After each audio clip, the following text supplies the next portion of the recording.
Un mandat difficile pour Emmanuel Macron. Sur le plateau de C'est à vous ce lundi 5 décembre, Anne-Elisabeth Lemoine et son équipe sont revenus sur le dernier voyage du président français aux États-Unis.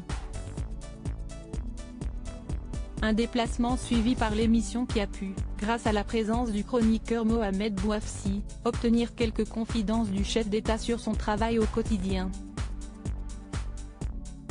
D'après ses dires, le président de la République a eu des périodes plutôt délicates depuis sa réélection.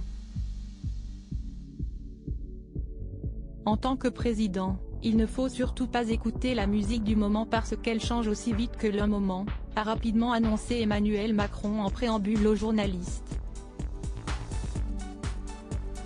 Avant de poursuivre, sur son quotidien très soutenu, donc il y a 2 semaines, j'étais dans une dépression très grave.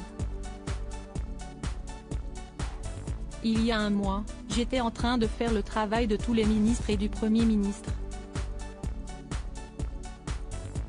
J'étais le Rémi Bricquet de la politique française. Un témoignage rare de la part du chef d'État qui, ensuite, a tenu à tempérer ses propos en rappelant la détermination sans faille qu'il suit scrupuleusement depuis sa première élection.